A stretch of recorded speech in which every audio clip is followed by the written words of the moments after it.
Hey guys, Adam here at Speed Science.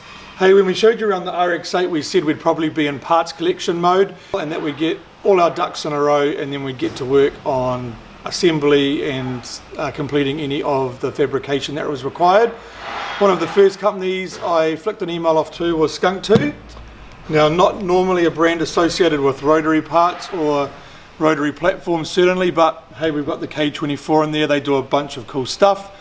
I've been selling their stuff on and off for the last 15 years with a couple of different companies I've had, and they were more than happy to get on board with the build. So they've sponsored this to us. It hasn't cost a cent.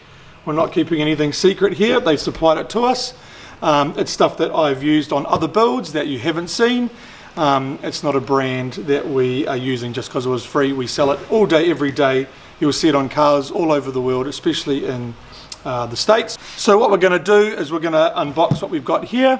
We'll show you what they've supplied and then talk a little bit about what's going to be required to fit some of the parts. So we'll start with the manifold. We've got the Ultra Race manifold, and the reason we've got the Ultra Series gear, the Ultra Race manifold's got the larger plenum and shorter runners, which suits forced induction. But the cool thing about the Ultra Series is that the plenum is rotatable. So obviously in a front wheel drive setup, the plenum would be like this, and when the motor gets rotated north-south, the plenum would go like that and would be facing the firewall. What we can do is just undo all of these bolts, flip the plenum around. It'll be upside down, but that doesn't matter, and it'll hide these ports, and that means the throttle body will be facing forward, which is exactly what we want. Now, I did show you on the last video, we are going to be using the original Renesas 13B drive-by-wire throttle body, which the ECU can control, and it means we can keep the stock pedal and not have to start with a custom pedal and a cable. So obviously these two don't go together, so we'll get an adapter plate made up so that that can bolt on, and that's just going to solve one big piece of the puzzle. To fit this, we're going to have to remove the ABS, which was part of the plan anyway, just to tidy up the bay.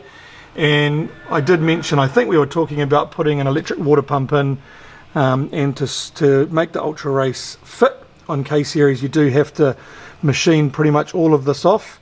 And so putting an electric water pump kit is going to make that way easier and way cleaner and make a bit more space for mounting. So manifold down.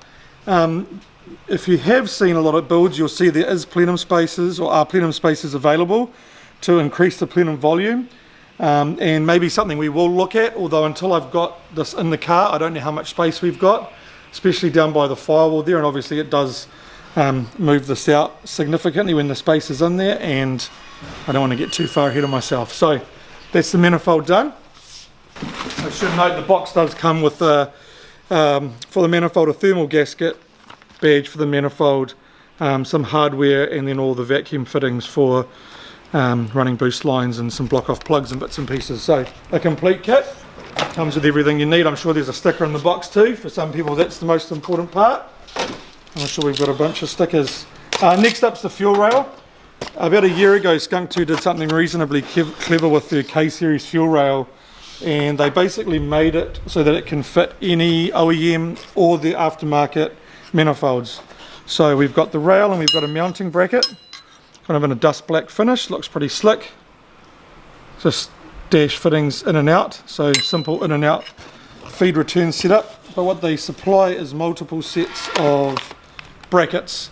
So this can act as a primary and a secondary rail on an Ultra Race manifold. It can act as a single fuel rail on an Ultra Street manifold, and because it fits Ultra Street by default, it fits Pro Series, and it fits an OEM manifold if you're using an RBC or RCC manifold. So super easy. We'll bolt that straight on to the manifold.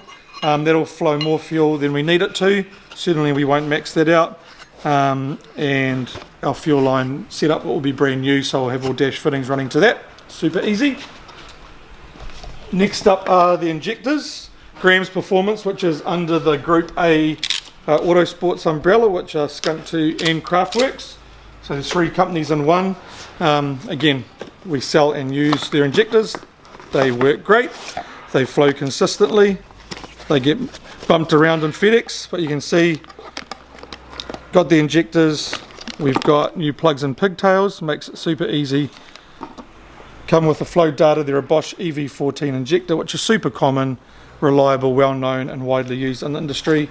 So we'll be popping those in, nice and easy. And again, 1000cc will supply more than enough fuel. In New Zealand here, E85 is not available at the pump, or very rarely available at the pump, so this will be a pump gas build, and so 1000cc will flow plenty of fuel in pump gas mode. Now the last of the parts from Skunk2 are dress up parts.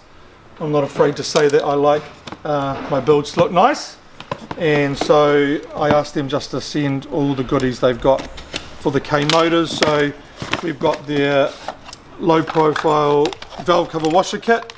Their washer kit's reasonably unique in that it replaces all of the studs, and instead of having a stud coming up through and a nut that holds it down, it's got a stud with a female protrusion, and so you've got a washer and then you've got a bolt that holds the washers down, so they sit nice and flush.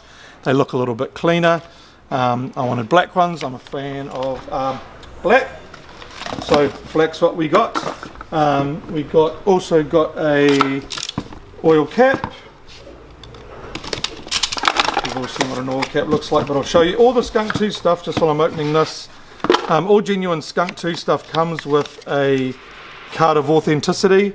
If you're buying Skunk2 stuff online and it doesn't come with this, it doesn't have the holographic sticker, you've got a fake. You can also call Skunk2 or email them with this info, and they'll verify if it's a real deal. I think perhaps even some of the fake stuff is coming with cards, but please, if you've got something and you're not sure it's genuine, give Skunk2 a call and they'll be more than happy to verify that for you. And okay, we've got the oil cap. They supply 2 different coloured badges, or you can obviously run it as it comes, so that's pretty cool. We'll throw that on there. One cool bit of kit which I've actually never seen in the flesh before, but was really wanting to run, is the billet chain side engine plate. Comes in a couple of pieces. We'll just get a little bit ruthless with the bubble wrap, but they're basically a replacement CNC side engine cover. So we've got that for the top. Again, comes with all new hardware. We've got the tensioner cover there, and then we've got the bottom piece. Super nice finishing touch to the K series motor, especially in north-south orientation, given that the whole front of the motor is on display. So the first thing people see will be the black cover. So that's going to look super cool. I have ordered a DC5 head. It's coming from the States, super hard to find here in New Zealand by themselves, and that's going to help with the coolant outlet orientation. At the moment, the K24 head has the coolant outlet facing back. As you can see, there's just no room to get any kind of fitting or plate, elbow, anything on the back there. So with the DC5 head that comes around to the side, and we do have room to sneak one on the back there, and we'll have a swirl pot to make things easier to bleed, and then run down to some kind of tucked radiator. Last but not least, and I'll leave this in the packaging just because you can see it pretty clearly, is the coil cover. So bolts on the top of the motor. Skunk2's coil covers, actually I'm going to open it up for you. Skunk2 have done something reasonably interesting with their coil cover, and they supply a piece of metal plate like so, and what that allows you to do is color code the coil cover. So you can paint this plate, it then bolts up underneath, and so you can have a color coded Skunk2 logo in the back of the coil cover. So that's pretty cool. Nice little kind of tasteful element from Skunk2 that they've put in. Again, the coil cover comes with new low profile hardware. You've got the adhesive to stick that metal plate on. So hey, that's the Skunk2 goodies. Thanks again to Skunk2. If you're in the market for genuinely good quality parts for your Honda, as well as MX-5 and some other brands and markets that they're getting into, please make sure you get in touch with them. If you're in New Zealand or Australia, local, get in touch with me, I can look after you. In a little while we'll start undoing some stuff so that we can get the Skunk2 manifold bolted on and just show you what that looks like.